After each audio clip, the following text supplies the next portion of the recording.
Welcome to my new kitchen. I fancy myself a rather humble person. I'm not someone who likes to show off what they've got. However, I am very proud of this kitchen. After 10 years of marriage, my husband and I finally have the kitchen I totally love. We have had some small kitchens in our day, as some of you commenters have noted. We've even had a kitchen where there was a washing machine where you would think the oven would go. There was no oven. For those of you that have been with me along this journey, you've seen my many kitchens. Even that really nice one that I cooked in one time, that wasn't mine. So this is going to be a fun kitchen to make cooking videos and make a big, huge mess in. Speaking of mess, that is kind of the theme of this video today. I wanted to do something that encompassed a lot of things, and it's kind of a tall order. I'm going to tell you a little story before we start this video. First of all, last month I went to Italy, finally. For the first time in my life, I went to the country of my heritage. I met my family for the very first time in my life. It was amazing. And the food, I mean, do I even need to say anything? So I've got so much inspiration from that. Second of all, there have been a few difficult things in my life personally. A couple of weeks ago, I lost my grandfather, who was 89 years old, and he lived life to the fullest, and then some. So I wanted to do a little something that incorporated his legacy into it as well. And also, my grandma on my other side of the family happens to not be doing very well at the moment, so add that to what I want to do. And I kept thinking, how do I do all of this? And then it came to me. Pasteech. Obviously, I'm Italian-American, so we make pasta, but in Italian, the word mess is pasticcia. So when I was a kid, my dad would make pasta and he would call it pastiche, as in, I don't know what's going into it, it might come out a mess, who knows, but I'm gonna have fun doing this.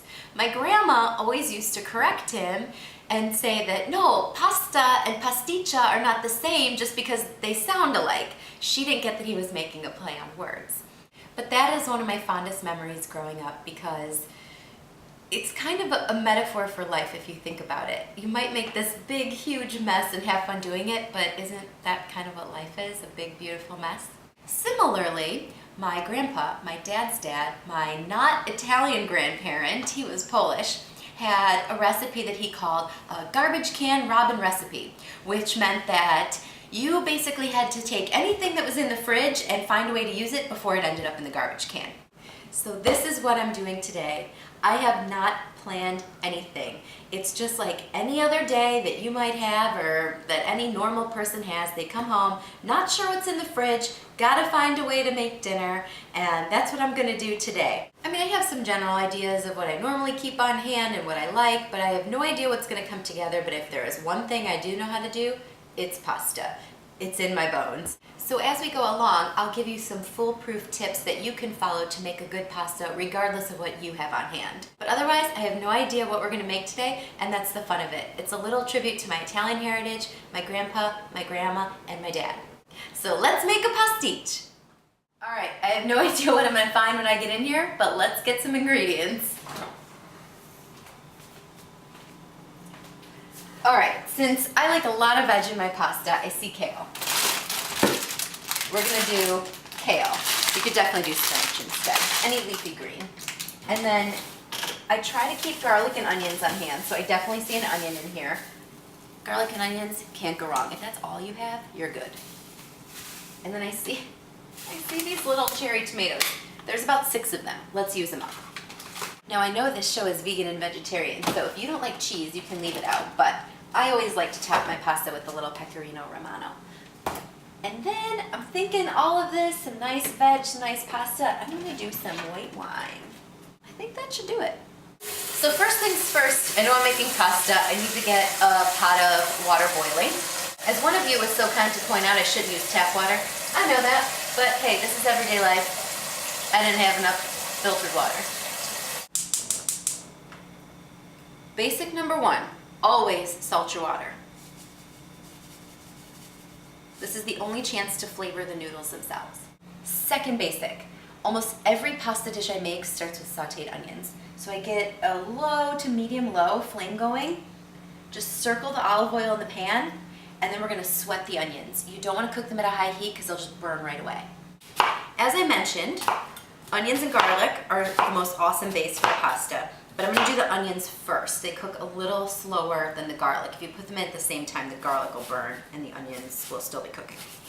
So this was a little more than half an onion. It was quite a bit, but I like it, so we're okay. Next, I'm just gonna salt the onions. This will help draw out the moisture.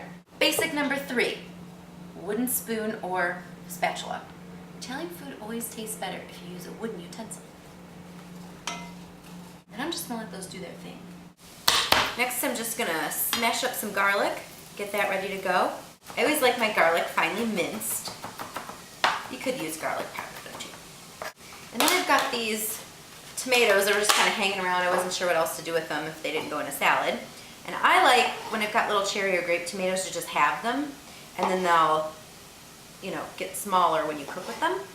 If you're doing a really heavy tomato sauce, and say you're using red meat or something, you might want to use red wine. I am just using veg, no meat, and that's why I chose white wine. So now that the onions are really fragrant, they smell delicious, I'm just going to add the tomatoes and garlic and let them do their thing for a little bit longer. So now that these onions look really buttery and have turned a golden brown, I can start to add my last veg. So I've got this kale that's already pre-cut, which is really nice that it's already done for me.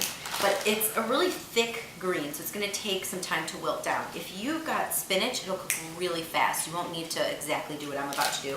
Or even if you've got like zucchini or some other vegetable like that. But here's what we are going to do. I'm going to throw this all in. And now comes the white wine. Fancy, screw top. Any wine you would drink, though, is fine to cook with. And I'm going to give a generous pour. And now here's where you could use like a veggie or a chicken stock. I'm just going to go with water. There's going to be lots of flavor. I'll season it and it'll be just fine. I'm just going to add a tiny bit of water, maybe a quarter to half cup. I can always add more later. And then before I cover it, I want to season it. So I'm going to throw in a little red pepper for heat. As I mentioned, you could do garlic powder if you want. And then I just thought of something, a little lemon would be nice. I hope I have it. I do! I have half a lemon. Okay. Just squeeze a little lemon juice in there. Lemon juice, white wine, olive oil, these are all excellent flavors on pasta. And then I'm just going to cover this, keep it going over low heat until that wilts down. Now that it's this bright green color and has come up to a boil, I've taken the lid off because I want to concentrate the flavors and let it reduce down. And this white wine smell with pasta is so good. So while that's cooking, I got to choose my pasta. I am going to go with some thin spaghetti. Hold on, I can get this.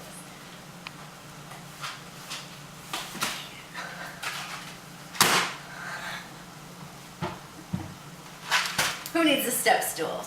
I'm cooking for 2, so I'll just throw in a handful, and then the 2 will meet.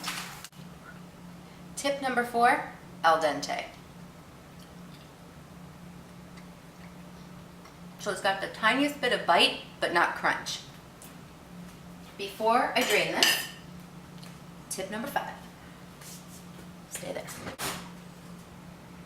Always add a little bit of your pasta water to whatever sauce you're making.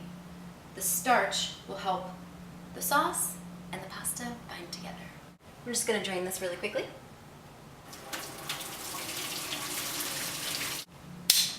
And then the best part, eat. Just do a little bit of pasta, a little bit, and some of these greens, the onion, that beautiful white wine smell. And then my favorite part, a little pecorino romano on top. From my family to yours, have fun making your very own pastiche.